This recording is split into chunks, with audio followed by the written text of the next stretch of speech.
리더님들 안녕하세요. 오늘은 일요일 해피 썬데이를 맞아 다 같이 행복의 나라로 가볼까요? 행복한 대한민국을 만들기 위해 오늘은 사회와 공존 가운데 나눔에 대해 함께 이야기를 나누겠습니다. 리더님, 작년 1월 애플이 중대 발표를 할 거라는 소문이 돌면서 주식시장이 발칵 뒤집혔어요. 애플카에 대한 기대감이 있었거든요. 애플이 만든 자동차 애플카. 애플은 2014년부터 자율주행차 개발을 준비해왔고 국내 자동차 업체, 부품 업체와 협의가 진행 중이라는 찌라시가 돌고 있었으니까 애플의 중대 발표가 애플카에 대한 발표라는 기대감 때문에 애플카 수혜주로 꼽히던 국내 자동차 업체와 부품 업체의 주가가 막 상승했어요. 저도 주가 대박을 바라며 기도하는 마음으로 발표를 기다렸죠. 애플 CEO인 팀 쿡이 애플카를 타고 짜잔 하고 나타나지 않을까? 적어도 애플카 생산 계획을 발표할 거야 라는 기대 속에 세계의 이목이 쏠렸죠.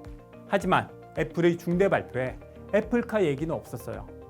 애플이 인종차별 해소에 노력하겠다 라는 게 다였죠. 시장은 엄청나게 실망했죠. 특히 애플카 소식을 목이 빠져라 기다리던 저를 비롯한 개미 투자자들은 실망을 넘어 분노했죠. 리더님 중에도 애플카에 물린 분 계시죠? 떡상하는 그날까지 화이팅! 소금 많이 쓰리지만 애플의 중대 발표를 살펴볼까요? 애플은 1억 달러 규모의 인종평등 및 정의 프로젝트를 출범한다고 밝혔어요. 이 프로젝트는 인종차별 장벽을 무너뜨리고 비백인들이 경제적으로 더 나은 삶을 살 수 있도록 성장시키겠다는 프로젝트예요. 프로젝트를 자세히 보면 첫 번째, 2,500만 달러를 기부해서 프로펠 센터 건립. 이 센터는 인종차별 방지를 위한 허브인데 이 공간에서 소수 인종에게 교육, 인턴십, 멘토링을 제공하는 거죠. 두 번째, 디트로이트 지역 학생의 코딩과 첨단 기술 교육을 지원하는 애플 개발자 아카데미 운영. 왜 하필 디트로이트일까? 미국 내에서 흑인 인구 비율이 가장 높은 지역이라서. 세 번째, 비백인 기업인을 위한 벤처 캐피탈 펀드에 2,500만 달러 투자. 흑인 창업자와 개발자를 위한 기업가 캠프를 열고 유색인종 소유 중소기업을 중점 지원하는 펀드죠. 결국 애플의 프로젝트는 비백인 미국인을 저임금 노동자가 아니라 고임금 노동자로 성장시키기 위해 코딩, 첨단기술, 엔지니어링을 교육하겠다는 거고 경영자로 성장할 수 있도록 창업 교육하고 자금도 대주겠다는 거예요. 애플의 중대 발표에 실망한 사람들도 많았지만 사회와 공존하기 위한 애플의 계획에 환호하는 이들도 적지 않았죠. 사실 애플은 전부터 미국 사회의 고질병인 인종 문제 해결을 위해 노력해왔어요. 예를 들어 조지 플로이드 사건이 벌어졌을 때도 애플은 인종 문제 해결을 위한 프로젝트를 진행했죠. 조지 플로이드 사건 아시죠? 경찰이 과잉 진압으로 흑인 남성 조지 플로이드가 사망한 사건. 미국 전역 그리고 전 세계에서 플로이드의 죽음과 인종차별에 항의하는 시위가 확산됐죠.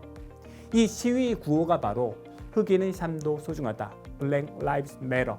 애플이 이번에 발표한 인종평등 및 정의 프로젝트는 그동안의 노력의 연장선이기 때문에 사람들은 애플의 진정성, 사회와 공존하기 위해 인종 문제를 해결하기 위한 애플의 진정성을 받아들였죠. 애플처럼 까칠한 회사가 느닷없이 이런 프로젝트를 발표한 게 아니라는 거죠. 미국 사회의 고질병인 인종 문제는 단순히 물고기를 나누어주는 것만으로는 해결이 안 되니까 고기 잡는 법을 가르쳐주기 위해 지속적으로 노력하겠다는 거죠. 신분 상승의 사다리가 박탈된 비백인들, 교육의 기회에서 소외되고 창업의 기회를 잡지 못하는 비백인들에게 그 기회를 제공하는 거죠. 고기 잡는 법을 가르치는 나눔. 애플은 미국 사회의 고질병인 인종 문제를 해결하기 위한 나눔을 실천한 거예요. 이웃과 지구를 살리는 리더의 실천. 오늘은 사회와의 공존 가운데 나눔에 대한 애플의 중대 발표를 함께 봤어요. 애플의 중대 발표에 뒷목 잡고 쓰러졌던 리더님도 계시지만 중대 발표 이후 애플의 주가가 급락하는 일은 일어나지 않았죠. 애플카보다 더 중요한 문제에 대한 해결책을 제시했으니까, 즉 사회와의 공존을 위해 노력하는 모습을 보였기 때문에 소비자와 투자자들의 칭찬을 받을 수 있었어요. 애플뿐 아니라 요즘 기업들은 나눔은 자선활동에서 한 단계 진화했죠. 당장 먹고 살 수 있도록 물고기를 나누어 주는 것도 꼭 필요하지만 고기 잡는 법을 가르쳐 주는 나눔이 늘고 있어요. 우리도 사회와 공존하기 위한 방법, 지역 사회를 위한 나눔에 대해 고민해 봐야겠죠. 저도 제가 실천해야 할 서베이를 고민해 봤어요. 뭘까요? 애플에게 돈 줄래는 거? 네버. 비싸잖아요. 제가 가르치는 학생들이 경쟁력 있는 인재로 성장하도록 제가 가지고 있는 재능을 잘 나눠야겠어요. 리더님들도 파트너들이 잘 성장할 수 있도록 리더님의 노하우를 잘 나눠주세요. 물론 맛있는 걸 파트너들과 나누는 것도 절대 잊지 마시고. 긴급 속보가 들어왔습니다. 다음 주 화요일 아메이도 중대 발표를 한다고 합니다. 무슨 내용일까요? 블랙 라이브스 매러처럼 A 라이브 매러? A 라이브도 소중하다? 그건 아닐 테고 아무튼 기대해 보겠습니다. 내일은 월요일 자연과의 공존 두 번째 시간이죠. 우리가 왜 자연과 공존해야 하는지 스웨덴 소녀를 초청해 이야기 들어보도록 하겠습니다. 스웨덴 소녀가 궁금하신 분은 내일 꼭 오세요. 이웃과 지구를 살리는 작지만 큰 실천, 리더의 실천.